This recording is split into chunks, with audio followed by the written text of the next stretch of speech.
What's up, guys? Welcome back to Classic Octane. I am Taylor. So today we are working on this beautiful, very original CB750.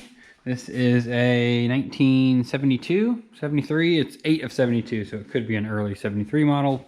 But I'm going to say 72 CB750 in this awesome kind of orange color. The other side covers over here, so it is complete with that. I just finished giving it a good once over for the customer to see what all is needed. Basically, he just wanted to drop it off, make sure it gets kind of up and running in tip-top shape.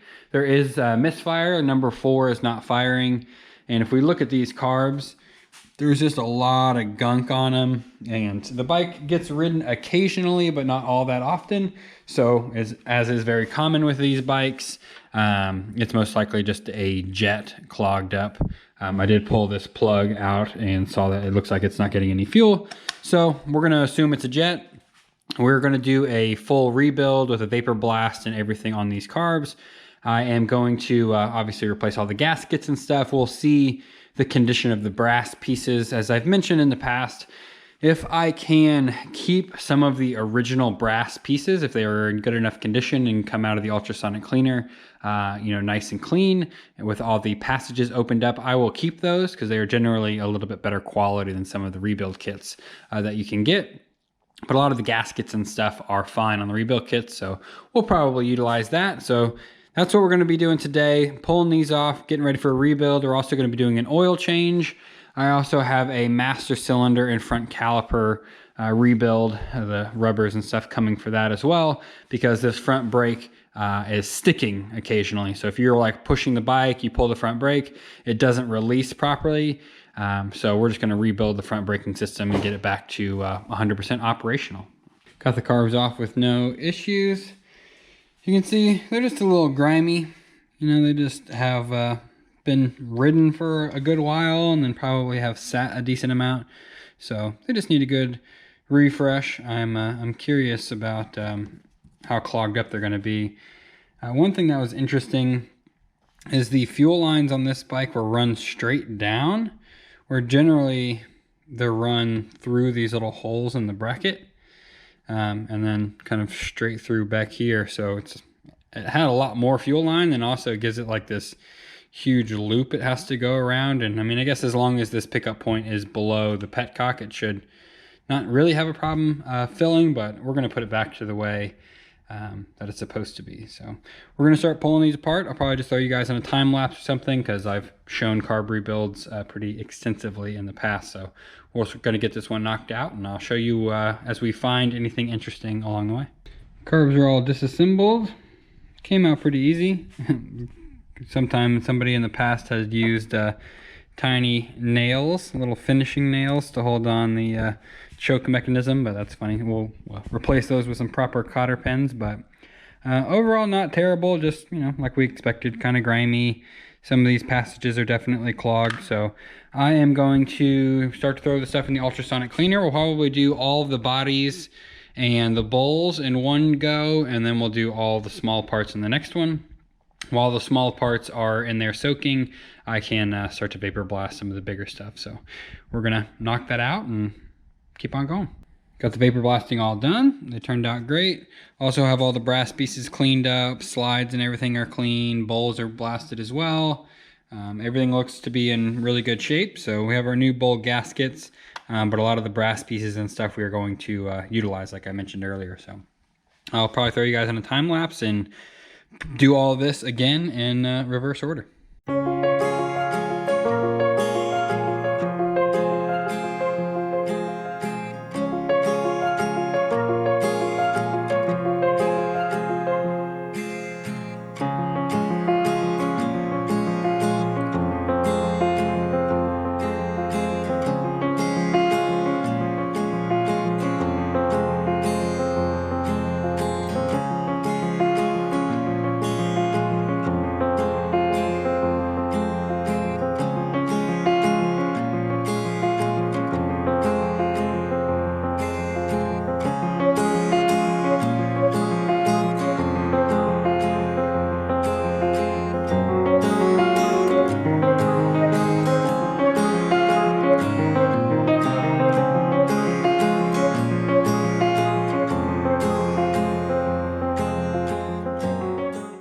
Carbs are all back together, looking good. So I'm gonna go ahead and throw them back on the bike.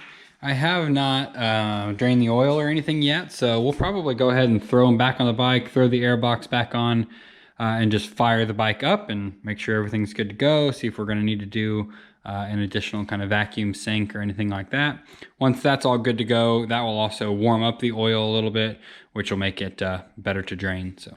All right, Monday morning, we are back out on the CB750. So excuse my voice, I've kind of over the weekend got a little allergies, I think from riding the Kawasaki around. I got exposed to whatever we have going on here in Texas, so I apologize for my voice being a little more gravelly than normal. But what I've done is just unbolt the front caliper, use the pressure in the master cylinder to pump it up enough to where the piston slides out. You can see our piston has a good amount of rust on it. So I have a new caliper seal as well as a complete master cylinder rebuild kit. So now that we have this disassembled, I'll replace that seal really quick. It's literally just right on the inside. It's one seal. We'll clean that out, make sure there's no rust in it, and then we'll come up here and just undo the brake line and the two 10mm bolts, pull that master cylinder off, and we'll rebuild it on the bench. I'm not going to show you guys the exact how-to because I have a video of exactly how to rebuild these master cylinders. I'll throw a card up right now if you want to see exactly how to do it. I'm just going to go ahead and knock it out, probably throw you guys on a time lapse, and then we'll get this braking system done.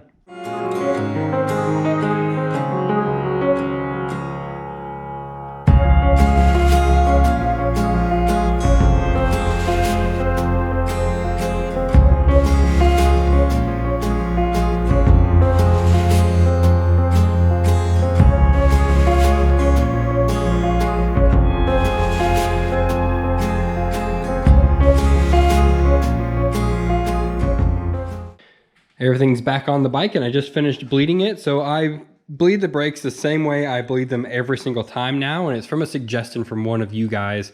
Honestly, it's probably 2 years ago at this point.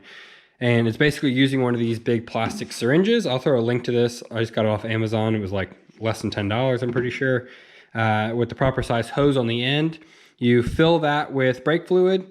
Put the hose in the bleed screw, give it a little bit of pressure, crack the bleed screw open. You actually fill the entire braking system from the caliper. And what that does is it pushes all of the air out and then starts to fill that master cylinder. Once the master cylinder has, a 1/4 inch of fluid in it, you can kind of top it off just like you normally would. So I just did that and immediately already have really good pressure. You can see like I'm not even able to compress it any further than that. So that is totally exactly what we want. It really doesn't get any better than that. So there is another technique you can do to maybe even get it a little bit better. And that is also a suggestion from one of you guys that I've done in the past. And that's basically to squeeze this and then put like a vice grip or bungee cord or whatever you can to hold that lever kind of compressed in. And that will also help kind of bleed the system. You just leave that overnight. And then you get a really good lever feel, I'll call it. But this is going to be good to go. So I'm going to clean up everything, just make sure we didn't get any brake fluid anywhere we didn't want it. Obviously take a lot of precaution doing that because it will eat right through paint. And I think we're ready to fire this thing up, making sure we're, running on all cylinders, doing what we're supposed to do, and maybe we'll take this thing around the block. She should be all ready to go. Turn the key. Flip the switch, hit the button.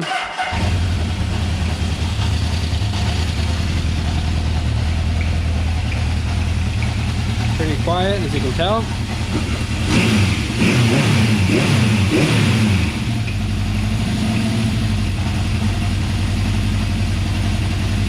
So I'm gonna go take it around the block just to make sure everything else is working as it should and the front brakes and everything are good, and we should be able to wrap this one up. Back from the test ride, and everything worked exactly like it should. Bike's running like a sewing machine, like they should, especially in stock form. Running on all four, it's got good power, idles nicely, no complaints there. So this video, as I'm sure you've already noticed, it wasn't really a how-to video.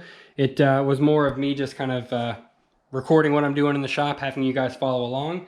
I do have how-to videos for all of these things. So in the description, I will link the master cylinder rebuild video, carb rebuild video, you know, I did a sync on these, which I also have a video on that. So everything I did to this bike, there is a how-to video, and I will make sure to link them below.